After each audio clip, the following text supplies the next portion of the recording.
station, but there's another little section, like you go through the main terminal of the 30th Street station, and like I'm coming from the east, so then you would go towards the west and then hang a right to go north, if you will. It's on the north side of the station, depending on how you look at the station. In my mind, the east side is the front entrance, but the reality is the west side might be the front entrance. That's where you see the bigger sign for the William H. Gray 30th Street station, you know, moniker. Wow, I haven't used that in a long time. I guess Rubik wouldn't really, but anyway, that's a word I look. Rubik is more of a phrase or a title. A moniker is more of a name. So anyway, right. I had longer sleeves before. Trying to get any raindrops out of the way. It's more like a misty, it's kind of a steady, heavy mist, like in between a mist and a rain, if you will. Coming up here, headed west towards the Sterling apartment homes and Misconduct. These are steering wheels, captain wheels, if you will. Misconduct expanded. I only remember one Misconduct when I first moved here, but during the pandemic and maybe a little bit before, they started opening up like 3 or 4 other Misconducts. Here's one at Sterling apartment homes, which is just east of the Kennedy House. So the Kennedy House is across from the William Penn House. I think, is the Kennedy House also co-op? I think they're both co-ops. So they have a different model of living, if you will, in terms of payment, or I don't know the total difference. I'm not a total fan of co-ops because I tend to be an independent person, so there might be too much bureaucratic democracy, red tape. Right, for a second I was like, I did put on my shorts, right, because I have these like boy biker shorts, and a lot of people wear them. They're the black, it's like black underwear, but they look like biker shorts, only you don't want to wear them alone because they're transparent-ish, so that would be bad if you just started walking. It's really like wearing underwear to go down your thigh a little bit, like a biker short, if you will. Dunkin' Donuts, right, yeah. So can we make it across before these people get the light?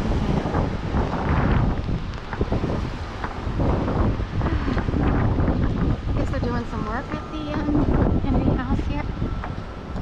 For the first time I went into this convenience store, little dinette restaurant off to the right. It is pretty neat. Like, it's a pretty, I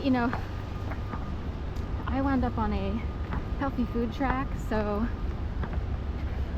they're like normal, normal eating options. I'm sure they have salads and stuff, but I usually don't fare well in a convenience store of the normal capacity. So I'm looking for water or nuts, or yeah, some sort of trail mix or whatever.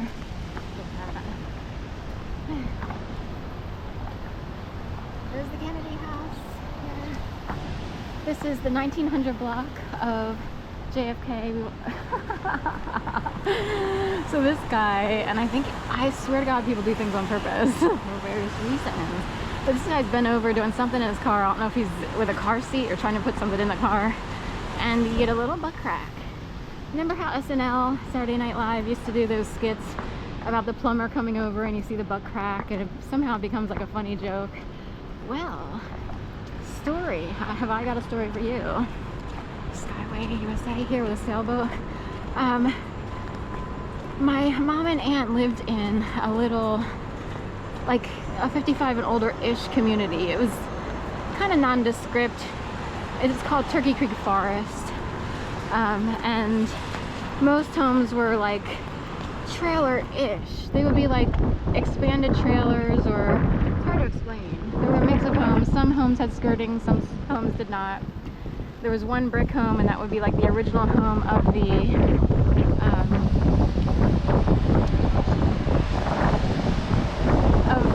whoever owned the land. Like, someone owned this land and then sold it to a developer of a 55 and older community. Like, they had a little clubhouse and everything. Very au naturel, all the trees, willow trees. But anyway, outside of my mom's window of her bedroom was one of the trailers that you could see from her window was often up for rent, offered as rent. So different people would come and go from that location. And there was a time period when my mom would like roll her eyes because, you know, it's kind of a cheap rent. Like, people didn't have tons of money, so you get all kinds of crowds. And she would have a few comments like, oh God, that guy. Soon he was donned or got the nickname, acquired the nickname butt crack. So we would email and or talk, and we often, in order to make it a little bit funnier, we're like, well, butt crack across the street, you know, butt crack, butt crack, butt crack. So anyway, it's, you know, butt crack comes up here and there. So that's it. And I've been seeing people bent over with their butt cracks showing, mostly men, lately. Like, it's become a thing lately. Yeah, what have you done for me lately? Butt crack. So anyway, that's that.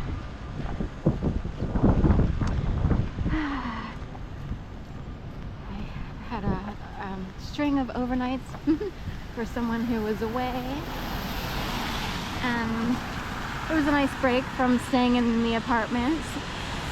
Every once in a while, or apartments, every once in a while, you need fresh energy, I think. You know, it's hard to stay in place too long. You know, the ghosts, you know, the darkness will creep in or what have you. So it was a nice break, and I don't know if it's because it's mid-August or if someone died up in the sky. I am so not kidding. It has been peaceful for, aside from a few weird things, but it's been peaceful for almost a couple weeks. And I worried about taking care of this dog because I know sometimes that pocket, that little neighborhood over by South Square could get a little something because we have a million people who are on the watchdog list. You know, we people milling around doing this, that, and the other. It's all part of, some of it is actually considered harassment by people who are tired of whatever games people are playing. But I was like, I actually wanted to go and hang out at this person's house longer because no one was around and the energy was better. I was like, what?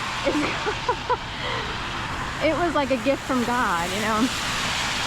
I don't know what it is, but someone speculated.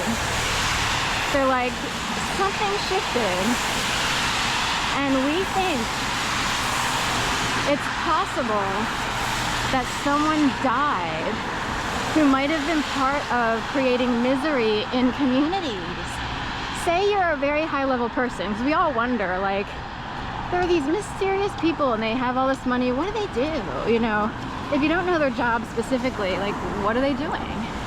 What if their job is to actually help or hurt communities, but help govern communities, or like sort of handle things in the community, or at even larger on the state level or even federal level? And what if someone was